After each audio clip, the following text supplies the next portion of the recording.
जनाज़िन अक़वाम मुत्तहिदा के ज़ेर एहतमाम वर्चुअल इजलास से वज़ीर-ए-आज़म इमरान खान खिताब कर रहे हैं। पोस्ट कोरोना इरा में किस तरह से मईशतों को सहारा दिया जा सकता है।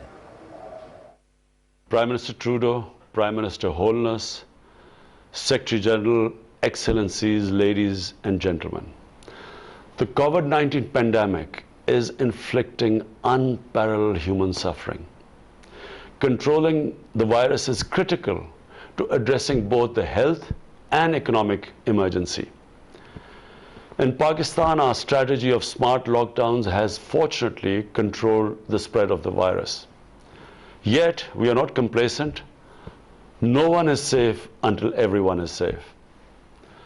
I hope a vaccine will soon be available. Everyone, everywhere must have equitable and affordable access to this vaccine. The COVID crisis has triggered the worst recession since the 1930s Great Depression.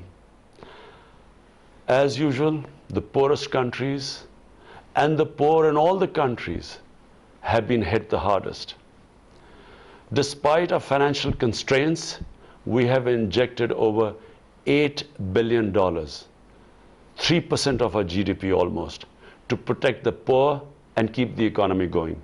Excellencies, debt relief is one of the quickest ways to create fiscal space for developing countries.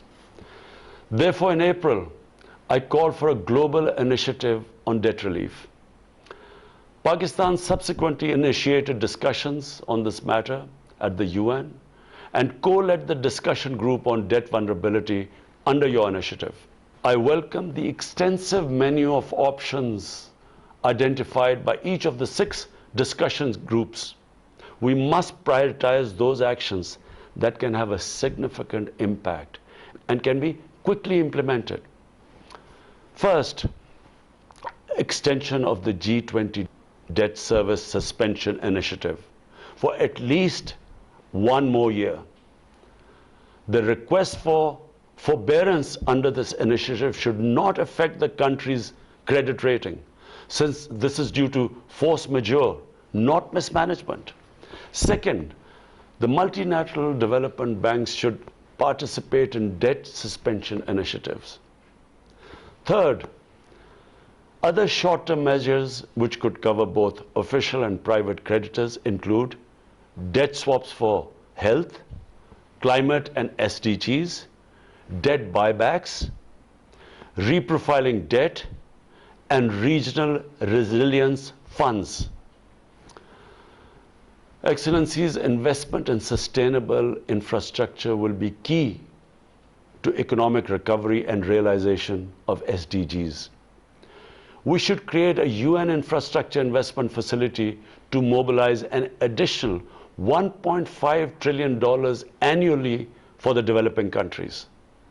The IMF estimates that developing countries would require an additional $2.5 trillion to recover from COVID-induced contraction. Rich countries should support the creation of at least $500 billion in special drawing rights and relocation of unutilized SDRs. Recovery from recession, as from pandemic, must be inclusive and equitable. We must break the shackles of poverty and inequality. I thank you.